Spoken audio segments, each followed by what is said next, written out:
She was my best friend until her lips touched mine. The storm that changed everything. The mineshaft exhaled dust and darkness as Sienna Hartley descended into its throat, her headlamp cutting desperate arcs through the black. Above ground, Ashevale was drowning in the worst electrical storm in a decade. But down here in the abandoned western tunnel, Sienna could only hear her own gasping breath and the distant rumble of unstable earth. "Raven!" Her voice cracked against stone walls. "Raven, answer me!" She'd received the text 40 minutes ago, just 3 words that stopped her heart. Trapped. West Mine. Hurry. Raven Moss, who'd spent their entire friendship chasing hurricanes and photographing lightning strikes with reckless joy, had finally found something that wouldn't let her go. Sienna found her wedged beneath a collapsed support beam, camera clutched to her chest like a prayer, storm-gray eyes wide with pain and something else, something that looked like relief when their gazes locked. Blood streaked Raven's temple, her sun-lightened hair matted with mine dust. "You came," Raven's voice was small, so unlike her usual thunder. "Always." Sienna's hands shook as she assessed the damage, checking Raven's limbs, her ribs, the warm pulse at her throat. The beam had missed anything vital, but Raven's left ankle was twisted wrong, and shock was setting in fast. "Can you move your toes?" Raven tried, winced. "Sienna, I need to tell you something. In case—" "No." Sienna's voice was steel as she braced herself against the beam. "On 3. The next 20 minutes were agony and adrenaline. Lifting, dragging, Raven's arms slung across Sienna's shoulders, her weight familiar from 1,000 childhood piggyback rides.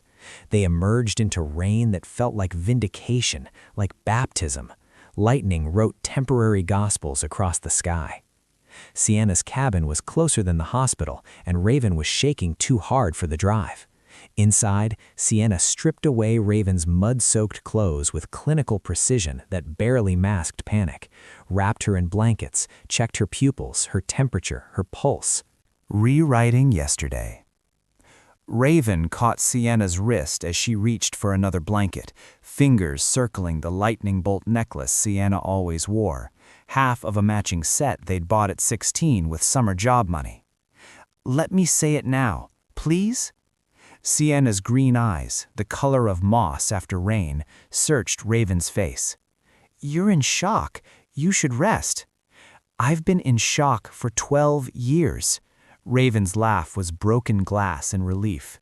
"Sienna, I've been chasing storms because I'm a coward. Every hurricane, every lightning strike. I was running from the biggest storm of all, the one that's been building inside me since we were 16, and you wore that green dress to prom, and I realized I wanted to kiss you more than I wanted to breathe." The cabin went silent except for rain drumming the roof. Sienna's hand trembled against Raven's cheek, thumb tracing the cut above her eyebrow with impossible gentleness.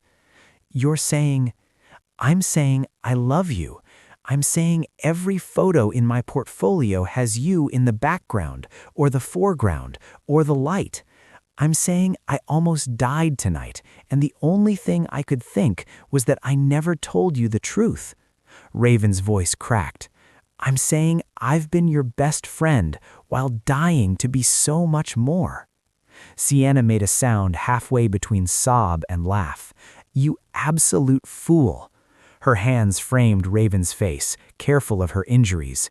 "I've been mapping geological formations for years because I was terrified of mapping this, of admitting I've loved you since you climbed that oak tree behind school and told me the view was worth the fear." The kiss was inevitable as gravity, as necessary as breath. Soft at first, testing, then deeper as 12 years of wanting crashed through every careful wall they'd built. Raven tasted like rain and stone dust and coming home. Sienna's fingers tangled in her hair, gentle but desperate, and Raven pulled her closer despite her injuries, despite everything. When they finally broke apart, gasping, Sienna rested her forehead against Raven's. Every sleepover, every road trip, every time you fell asleep on my couch editing photos was me trying not to fall harder while falling anyway. Raven's smile was crooked, radiant. Look at us, best friends who were too scared to ruin everything. We didn't ruin anything. Sienna kissed her again, slower this time, thorough. We just finally figured out what we were building. They stayed tangled together as the storm raged outside, rewriting their history with every touch, every whispered confession, every kiss that tasted like finally, finally, finally. Learning each other again. The weeks after the storm transformed Ashvale into something new, or perhaps revealed what had always been waiting beneath the surface.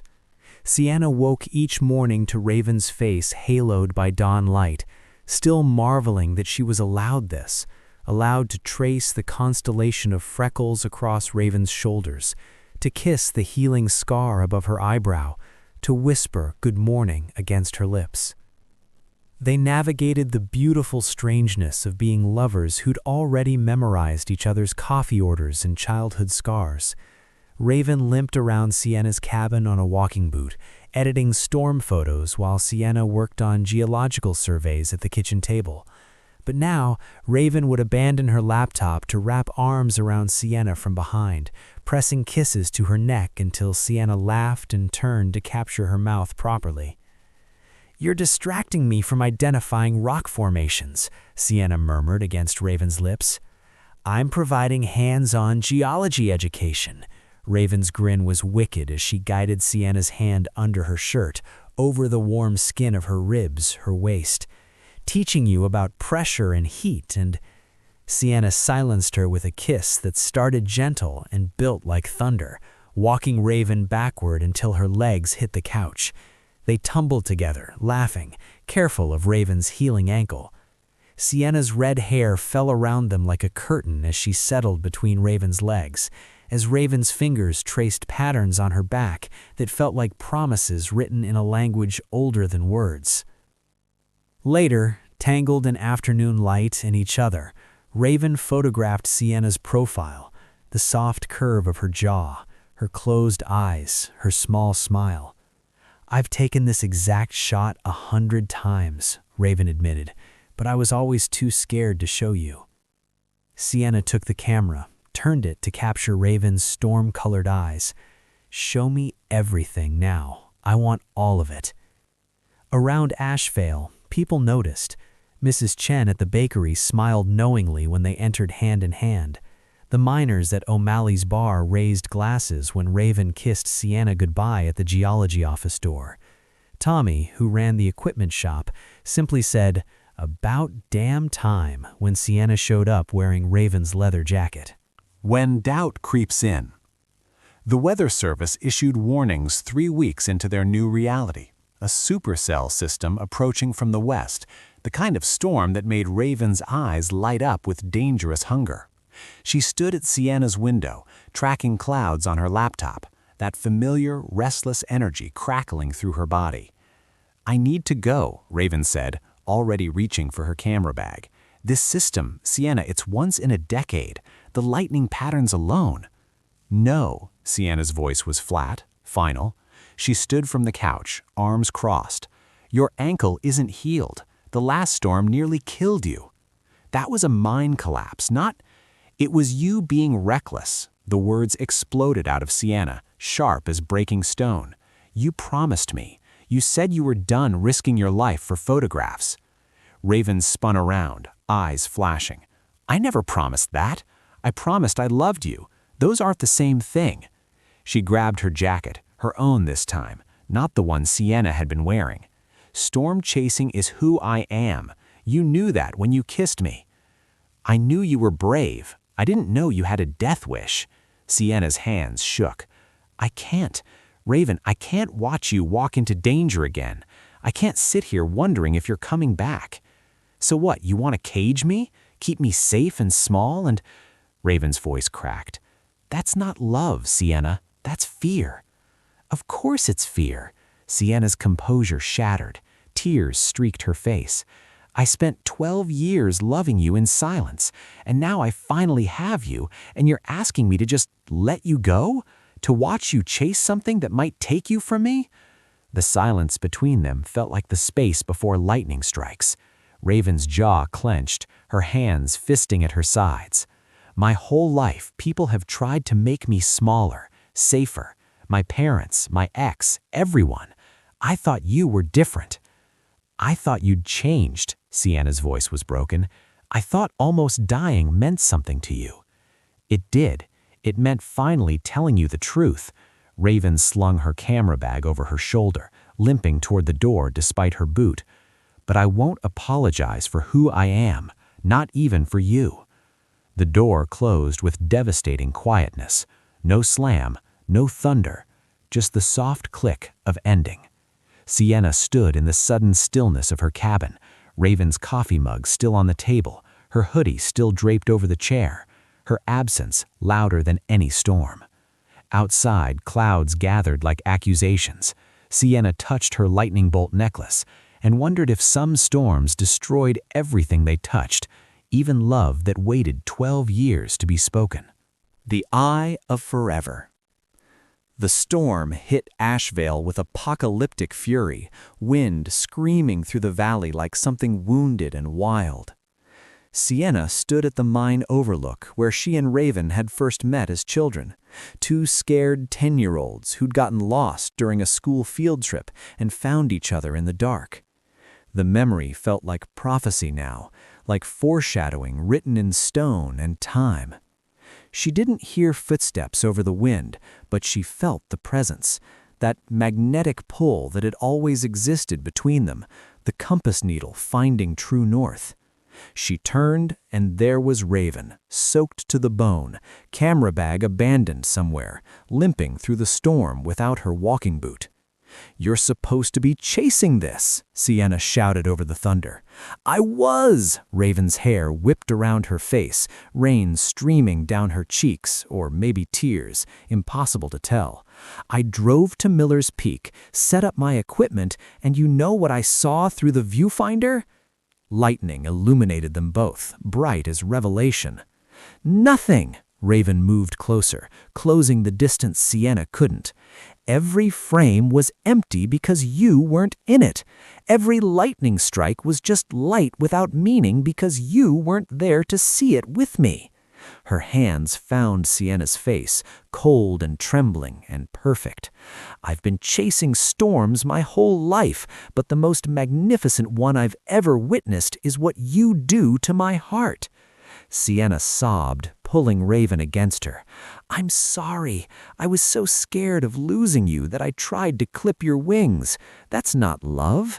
"Yes, it is." Raven kissed her desperately, tasting of rain and salt and devotion. "It's exactly love. Messy, terrified, human love." She pressed their foreheads together, rain pouring over them both.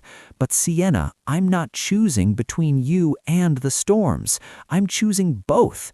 I'm choosing to be careful because coming home to you matters more than any photograph. I'm choosing you every single time while still being me. Then I'm choosing to be brave enough to let you." Sienna's fingers tangled in Raven's wet hair. "To trust that you'll always come back, to believe our love is stronger than my fear." They kissed as lightning struck the valley, their matching necklaces catching the electric light, two halves of one whole finally aligned. The storm raged around them but couldn't touch the eye of calm they'd created together. This shelter built from 12 years of friendship and 3 weeks of love and one moment of almost losing everything that taught them both what mattered. When they finally walked back to the cabin, Raven leaning on Sienna, both soaked and shivering and laughing, the storm was already breaking. The clouds parted like curtains on a new beginning. Inside, they stripped away wet clothes, wrapped each other in blankets, and Raven pulled out her camera one more time, not to photograph lightning or danger or distance, but to capture this: Sienna's green eyes reflecting firelight, her small smile, the way her fingers traced Raven's jawline with ownership and tenderness and promise. "I got my shot," Raven whispered, setting the camera aside to gather Sienna closer, the only one that ever really mattered. They made love slowly, thoroughly, learning the geography of each other's bodies like cartographers of desire, every curve and valley, every place that made the other gasp and tremble. Sienna's hands mapped Raven's skin with scientific precision turned reverent worship. Raven's mouth wrote poetry across Sienna's throat, her collarbone lower. They took their time, building and breaking and building again, until the storm outside couldn't compare to the one they created between tangled sheets and whispered mames, and love finally fully spoken. In the morning, sunlight found them wound together, two hearts beating in synchronized rhythm, two souls who'd been lost and found again, finally understanding that the greatest adventure wasn't chasing storms, it was choosing each other every day in every weather. Lessons from the storm. Love isn't about caging wild hearts, but trusting them to fly home. The bravest thing we do isn't facing danger, but staying vulnerable enough to let someone in. True partnership means honoring both the person you love and the person they need to be. The most beautiful storms are the ones that teach us we're stronger together than we ever were alone.